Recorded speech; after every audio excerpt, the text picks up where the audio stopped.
agensi KPKK, seterusnya 3,100 bala tentera.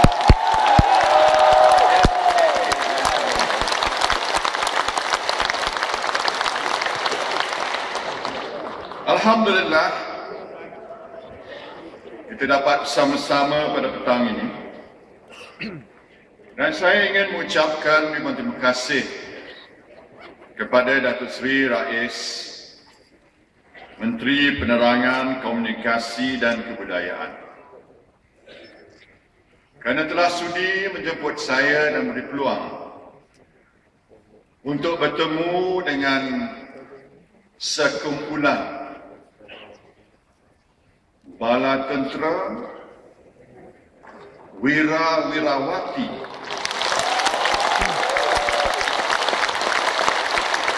pendukung dan penggerak jentera penerangan kerajaan yang merupakan sebahagian daripada nadi jentera penentu kemenangan pilihan raya yang ke-13.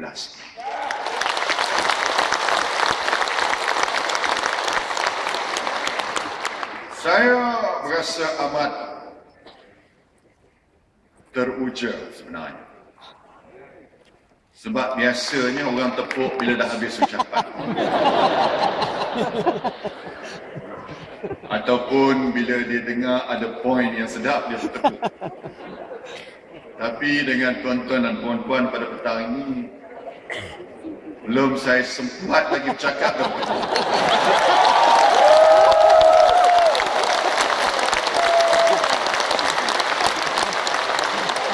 Mungkinkah ini satu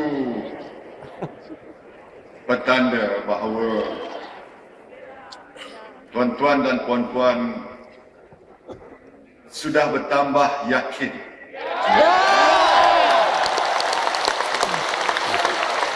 kalau semalam saya sebut angin sedang bertiup kencang ke arah Barisan Nasional. Hari ini saya dapat merasai angin tersebut memang dapat dirasai bukan saja oleh saya, tetapi oleh tuan-tuan dan puan-puan penggerak.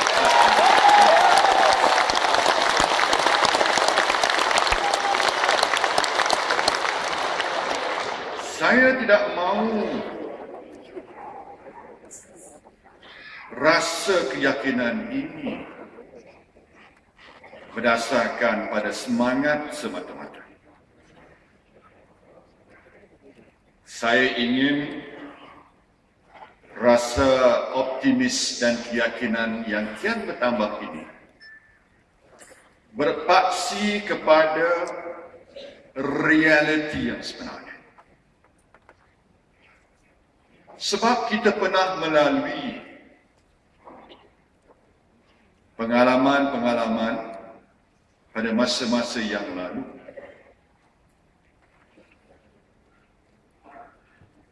Salah satu daripada sikap kita yang baik ialah kita taat kepada bos kita, kepada ketua kita. Kita setia pada kerajaan. Tapi kadang-kadang ada juga kecenderungan kita untuk memberi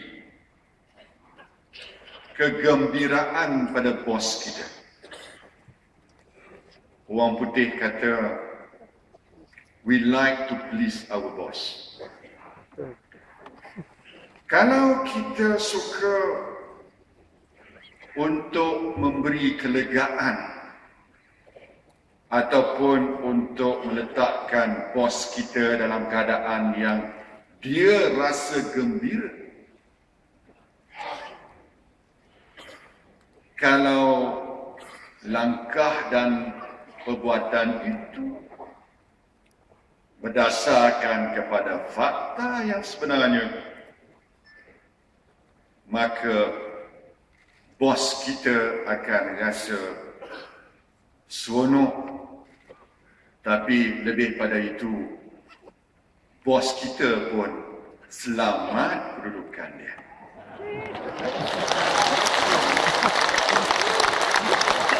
Tapi kalaulah apa yang kita sampaikan berita itu semata-mata nak menyedapkan hati bos, tapi realiti sebenarnya sebaliknya, maka bos kita akan rasa seronok, tapi buat sementara sahaja. Bila sampai pada masanya, bos kita akan dapat satu kejutan yang dia tak sangka-sangka, kerana laporan kita kata, Datuk, semua okey, Datuk, okey. Akhirnya Datuk kita pun KO. Saya sebut perkara ini bukan kerana saya sangsi laporan yang diberikan, yang dipaparkan, yang dilakarkan oleh Datuk Seri Rais sebentar tadi. Tetapi saya sebut perkara ini kerana ini satu prinsip yang mesti jadi pegangan kita. Yang ini kalau kita nak buat laporan, dia mestilah berasaskan pada fakta, kepada hakikat dan realiti. Dan pada masa itu, insya-Allah, laporan kita akan berguna, amat berguna kepada pimpinan kerajaan untuk melakukan apa yang patut dilakukan berdasarkan pada laporan kita. Dalam hal ini, saya agak jenis manusia yang cautious. Saya suka tengok keadaan itu daripada pelbagai sudut. Ada orang kata karakter seseorang itu boleh dilihat bagaimana dia bermain golf. Kalau ada orang yang pernah bermain golf dengan saya dua ni saya kurang main golf. Tapi kalau ada yang pernah main golf dengan saya, dia akan tengok bahawa saya bila dah sampai atas green itu, saya akan tengok daripada belakang, saya akan tengok daripada depan, saya akan belik daripada kiri, daripada kanan, sebelum saya melakukan pukulan putt yang perlu saya lakukan. Saya sebut perkara ini untuk kita meletakkan kerangka minda kita bahawa pilihan raya PR13 ini bukan mudah. Jangan sekali-kali ada dalam kepala kita bahawa kita akan menghadapi laluan yang mudah. Sebaliknya, ianya merupakan laluan yang getir. Laluan yang getir kerana buat pertama kalinya dalam sejarah negara kita, pembangkang memiliki kekuatan berdasarkan pada 4 negeri yang ditakluki oleh mereka dari segi politik. Kalau dulu mereka tidak ada negeri, kecuali Kelantan selama 22 tahun lebih. Negeri Terengganu, Kelantan pernah. Sabah dia pernah. Tetapi 4 sebenarnya 5 buah negeri lepas tahun 2008. Dan kalau termasuk wilayah, 6 buah negeri adalah milik parti pembangkang.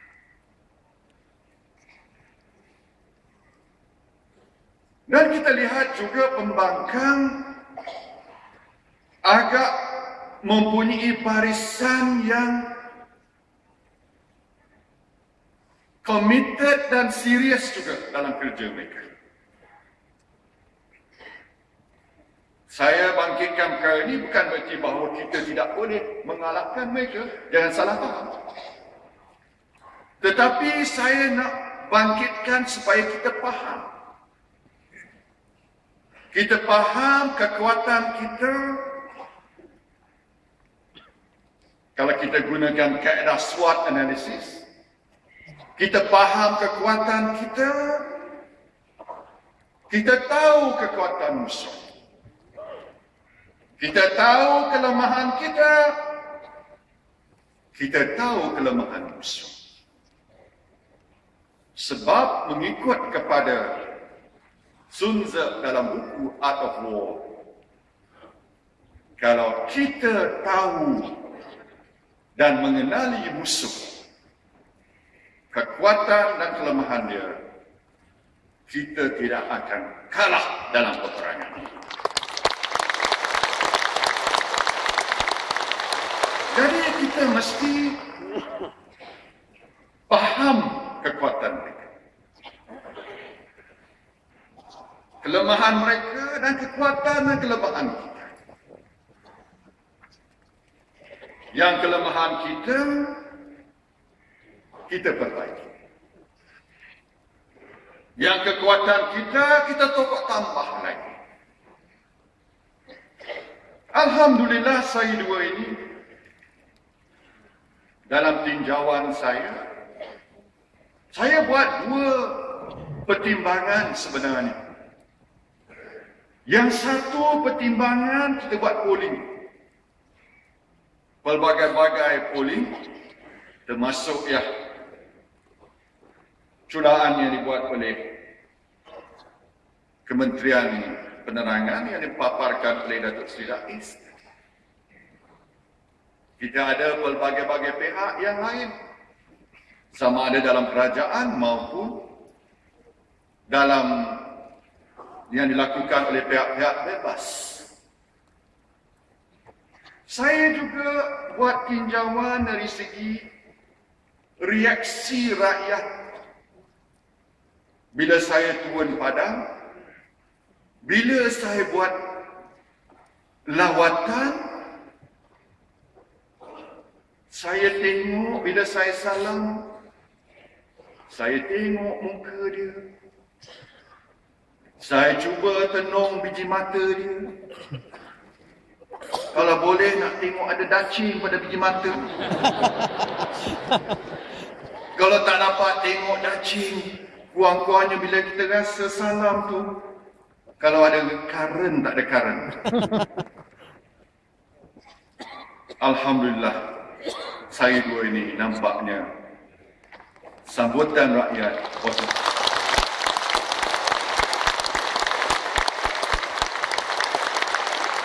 Saya juga cuba berbual-bual dengan orang.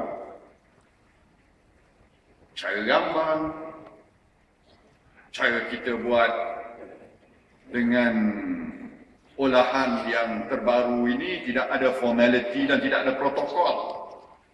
Sebab bila biasanya kita turun, bila Perdana Menteri duduk saja, yang lain tu kiri kanan tu semua VVIP tempatan nak duduk. Menteri besar tak apalah. Kadang speaker pun nak duduk sebelah.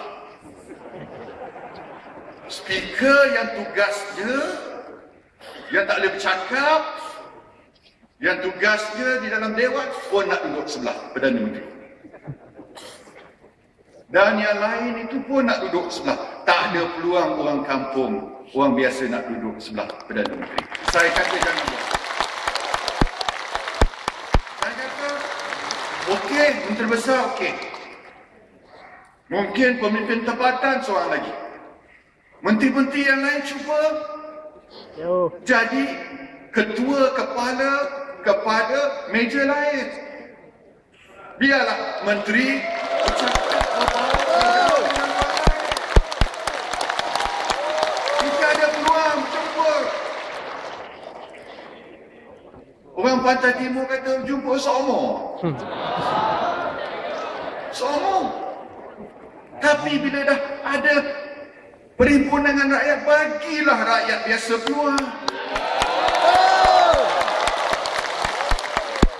Jadi itulah saya dua ni tengok keadaan sudah kita buat.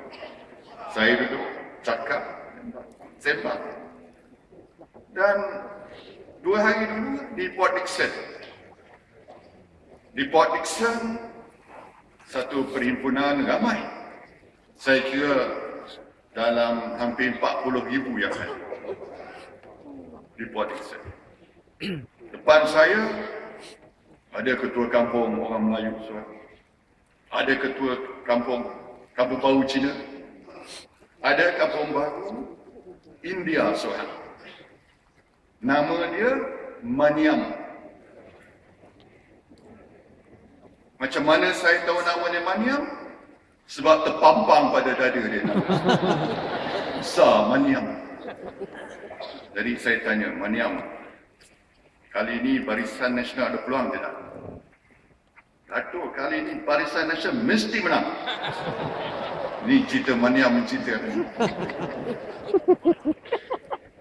Saya tanya, Maniam, kenapa kali ini Barisan Nasional mesti menang? Kali saya tengok angin itu kepada Barisan Nasional sekarang. Oh, saya pun nak sedap dia. Lepas itu kenapa kalah? Kita kalah dulu. Dalam konteks Teluk Kemang. Kenapa kita kalah dulu? Satu, dulu kita tak pandang handle itu tak betul lah. Tak tahu apa dia maksud handle tak betul lah. Tapi ini feedback punya. Ini orang biasa. Ketua kampung cakap. Cara dalam hati dia. Dia tak perlu nak jaga bos. Maknanya daripada hati dia, dia meluahkan apa dalam hati dia secara terbuka. Dan dia rasa hari ini keadaan lebih baik. Dan dia yakin Barisan Nasional boleh menang. Ini tinjauan anekdotal, orang kata. Bukan saintifik. Yang Dato' Rais bentangkan tadi ada asas prinsipnya, perkiraannya ada. Tapi ini pengamatan secara anekdotal. Tapi kadang-kadang anekdotal itu boleh juga menyokong apa yang kita buat secara saintifik, secara sistematik. Itu satu. Malam tadi saya host satu dinner untuk ahli parlimen. Dan selepas dinner, makan malam tu, saya duduk di satu sudut, saya buka klinik dengan ahli parlimen. Seorang datang, mengadu hal kat saya. Dia mengadu hal. Kebanyakannya tengok-tengok tu tak lagi. Tak semalam tak ada seorang pun rasa Datuk saya tak nak tanding tadi. Tak apalah. Yang menarik hati saya ialah ada seorang ahli parlimen tu, dia kata dia lepas 2008 tu dia buat pengumuman bahawa inilah kali terakhir dia bertanding. Dia tak nak bertanding lagi. Tapi 1-2 bulan belakang ini dia ubah fikiran. Dia kata, saya nak tanding balik pula. Jadi, orang sana tanya, kenapa? Dulu dah kata tak nak tanding. Kenapa kali nak tanding? Dia dah rasa seronok. Dia kata. Kenapa seronok? Kerana dia merasakan kita sudah pulih daripada tsunami politik dulu. Yang jadi sedikit masalah, Presiden parti ini dah pilih orang lain. Jadi kita ada sikit kekusutan di situ. nak cuba menyelesaikannya. Sebab incumbentnya dah bertambah minat untuk meneruskan khidmatnya, dan orang baru yang menunggu tu dah duk keling-keling tengok kursi tu, dah ada orang. Jadi inilah juga komplikasinya yang berlaku bukan sahaja di kawasan tersebut, tapi di beberapa buah kawasan lagi. Bila Datuk Seri Rais sebut 150 kursi putih, tapi putih tu ada caveatnya, ada bersyaratnya. Syaratnya kena pilih orang yang paling tepat untuk bekerja.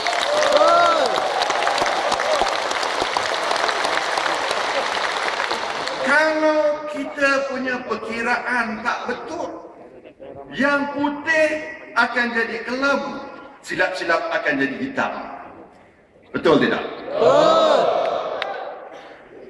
Sebab kita dah tahu, kita mesti baca keadaan sikap tiap-tiap satu kawasan itu. Orang putih kata, we must do micro analysis sekarang. Katalah satu kursi itu. Ini pernah berlaku dalam sejarah kita.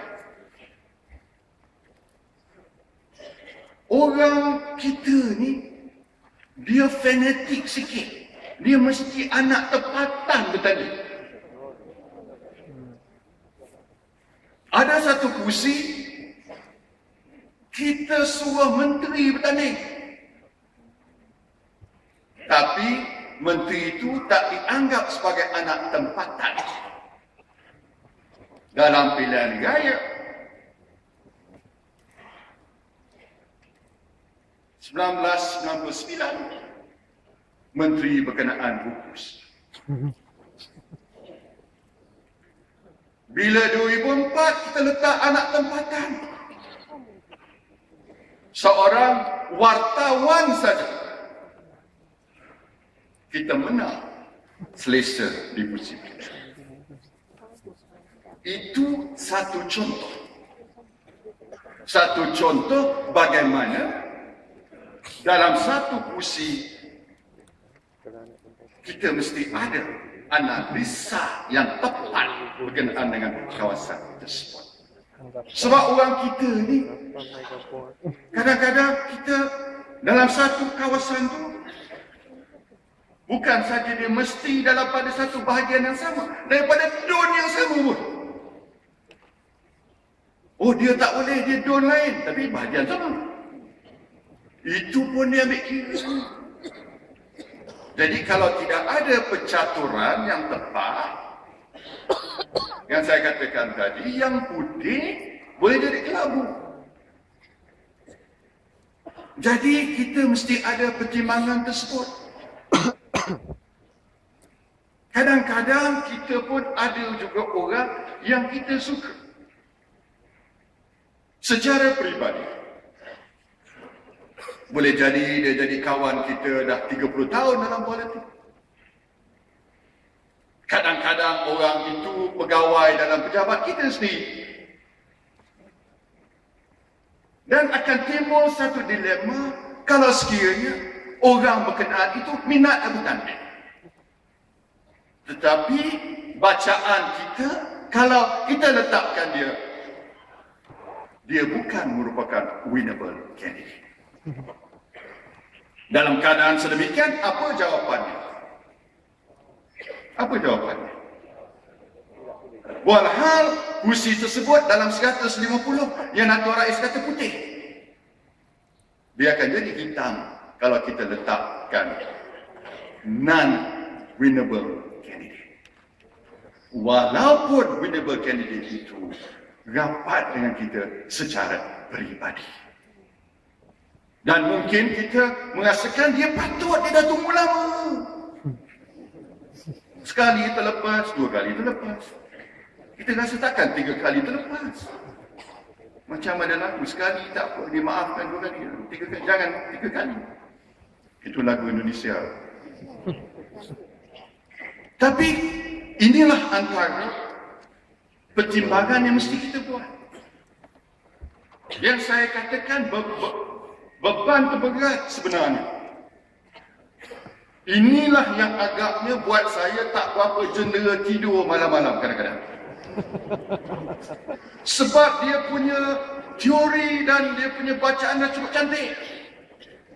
Tapi setelah dalam politik selama 36 tahun, saya tahu kalau kita tak buat pilihan yang tepat dari segi calon, kita akan menghadapi kesukaran di kawasan-kawasan tertentu. Dan ini tambah-tambah lagi. Yang nak jadi calon itu ramai. Saya ingat bila saya umum winnable candidate tu mudah sikit. Tapi rupanya ramai yang ingat dia winnable candidate. Tak kurang pula. Tak kurang pula saya ingat bila sebut winnable candidate tu bilangan agak kurang. Tak juga. Ada yang hantar CV kat saya. Ada yang bila saya salam-salam bagi note sekeping saja. Saya buka-buka, minat dia jadi calon. Tak apa cara pun, tapi akhirnya kita kena pilih. Kita kena pilih berdasarkan yang tepat. Ini tak termasuk lagi dalam keadaan tertentu. Ada pula kawasan itu, dia kata, letak UMNO boleh menang. Selain pada UMNO, tak boleh menang. Berat juga. Kalau UMNO bolot semua, apa orang Cina, orang India, apa dia kata? Kita bolot semua. Kalau kita menang di kursi tersebut, di negeri lain kita kalah. Dia tak sokong kita sebab dia nampak bahawa kita bolot semua. Jadi masalah juga. Sebab orang berkenaan di kawasan itu, dia tengok berdasarkan pada kawasan dia saja. Tentulah dalam kawasan dia, dia boleh menang. Kalau 55% orang Melayu letak calon UMNO, mudah menang. Tetapi kalau kita tak cukup pertimbangan untuk orang lain, orang tu tak sokong kita. Ingat, kumpulan minoriti pun boleh jadi penentu. Sebab bila 1 lawan 1, 1,000 undi dia cabut daripada kita bagi pada pembangkang, defisitnya 2,000. Betul tak? Betul. Kalaulah kumpulan orang asli dia pun tak sokong kita, tak boleh menang. Kalau dia rapat pertandingan tu macam di Galas kita menang di Galas di Kelantan. Kita menang sebab kebanyakan orang asli sokong kita. Dan ada kursi kita akan menang insya-Allah kerana orang India 10-20% dalam kawasan tersebut. Tapi kalau orang India macam Maniam tak apa. Tapi kalau ada orang India yang marah kat kita seperti mana pada tahun 2008, Selangor tersungkur, Perak kalah, Kedah kalah. Pinang. Kerana kita tak ambil kira faktor kumpulan minoriti yang ada kesan kepada keputusan pilihan raya. Sebab itulah bila kita buat keputusan, apatah lagi saya perlu buat keputusan, kita kena lihat keseluruhannya, in totality. Tolong beritahu, wahai pegawai-pegawai penerangan jasa kita, tolong beritahu. Jangan pula kita ni tuang minyak lagi. Jangan pula kita tukang kipas. Tolong terangkan. Sesuatu keputusan dibuat itu berdasarkan pada pertimbangan keseluruhannya. Kerana yang penting kita nak tubuh sebuah kerajaan yang kuat untuk negara kita. Pada kali ini kita tak mau menang CP-CP. Kita nak menang dengan kekuatan baru. Sebab kita ada agenda besar untuk negara kita. Agenda besar kita akan hanya tercapai kalau kita dapat mandat daripada rakyat. Dan mandat ini mestilah merupakan mandat yang cukup meyakinkan kita. Sebab itulah, pada saudara-saudari sekalian, saya meletakkan harapan yang setinggi gunung untuk kita bekerja sekuat mungkin. Boleh tidak? Boleh tidak? Boleh tidak? Bila-bila lagi? Besok boleh? Lusa boleh? Bulan depan boleh? Tahun depan boleh? Boleh juga? Setengah tepat ke saya tes bulan tahun depan ni tak boleh. Sebab apa? Tak sabar lagi Datuk.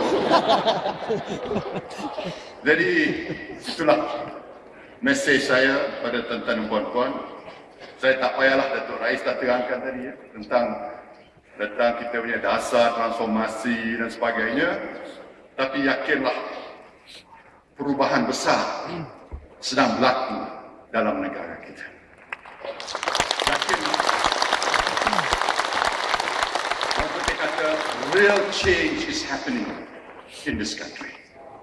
Kita cuma dalam tempoh 3 tahun ini. Bayangkan kalau kita ada 5 tahun yang akan datang. Kita merasai denyut nadi rakyat. Bila saya sebut rakyat didahulukan, kita amalkan dari segi keputusan kerajaan. Belum pernah lagi kita bagi beri. Kita bagi beri. Dan beritahu pada rakyat bahawa ini bukan yang terakhir. Ini. Kita urus takbir dengan baik. Kita kaut hasil tambahan. Kita tahu bagaimana nak mentadbir negara kita, memimpin negara kita dengan baik dan berkesan. Kekayaan negara kita akan pulang balik kepada rakyat. Kita akan bela semua kelompok. Sama ada orang Melayu, kumpulan minoriti dan sebagainya, semua akan dapat keadilan di bawah langit satu Malaysia yang dipimpin oleh barisan. Kita akan bentuk sebuah negara yang kuat dan gagah perkasa. Kita inginkan Malaysia berada di saf hadapan. Supaya tidak dipelekehkan oleh sesiapa. Kita akan bangun dengan kekuatan baru. Dengan imej yang lebih menyelah. Bahawa kita adalah sebuah negara